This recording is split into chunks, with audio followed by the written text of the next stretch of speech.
Imagine what it was like when you were on your way to your first day of school. What were you feeling that day? Was it excitement about a new place to be in, nervousness about making friends, or perhaps all of the above? For me, it was none of those things. I was the girl who latched her butt onto the farthest chair in the corner of the classroom. Unlike the other kids, I preferred to be alone. Imagine that one kid in the cafeteria who proceeded to keep looking at the clock ticking despite not even knowing how to tell time just yet.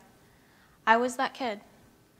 I was that girl who was making sure the small and big hands of the clock were exactly at the numbers that would allow me to go home. Back then, there wasn't a concise diagnosis for what I was experiencing. It was always either general anxiety or something on the autism spectrum.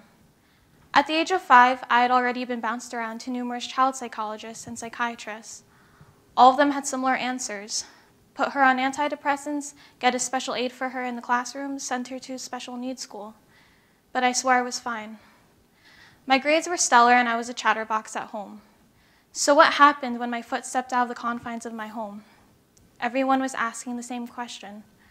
Why is she shutting down in public? Finally it clicked. I had selective mutism. For those of you who don't know what selective mutism is, let me bring up the Child Mind Institute's definition. Selective mutism is an anxiety disorder in which a child is unable to speak in some settings and to some people. A child may talk normally at home, for instance, or when alone with one's parents, but cannot speak at all or speak above a whisper in other social settings, like school or large gatherings. It was spot on. It was completely me. Here's the thing that most people get wrong. It's not that people with selective mutism don't want to speak. Trust me, we do. We just feel like we can't. That lump you try to swallow in your throat when you're nervous, for us that lump never goes away and it tortures us. I'll share my own insightful experiences. The pressure that came with knowing that I had to ask the permission of the teacher to use the bathroom was just too much for me. I'd spend hours holding it in, and when I was finally home, that was when I relieved myself. One time in kindergarten, I couldn't hold it in any longer, and I found myself having an accident during the end-of-day prayers. Red and hot-faced, I snuck out quickly and overheard one of the older students say as I left, "What's that spill in the middle of the floor?" I recall these times with a smile on my face and a brush off because I knew I was just a child and accidents happen. Yes, pun is intended. In the first grade, the teachers were becoming adamant and pushing the principal to get me help as I wouldn't speak still or play with other kids during recess. I guess they noticed that for the full 30-minute duration we were outside, I would stand in the same corner and kick around the wood carvings on the ground.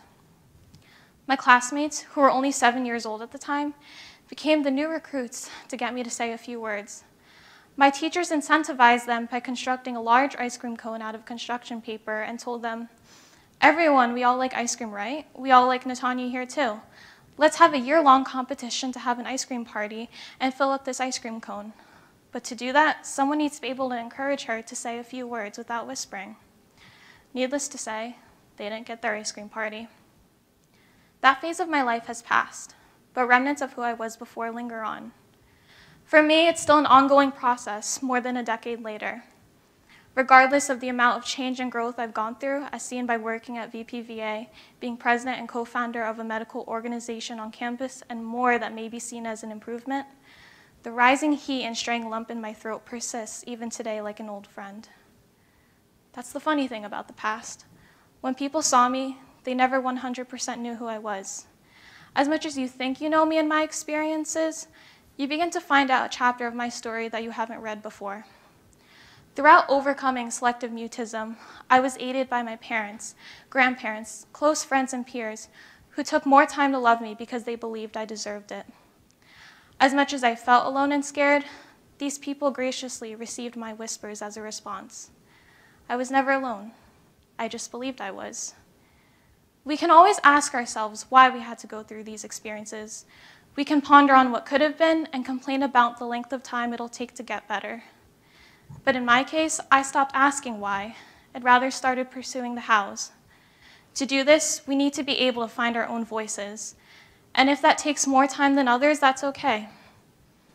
No matter how loud or soft your voice is, use it to share how you will do better and be better. Thank you.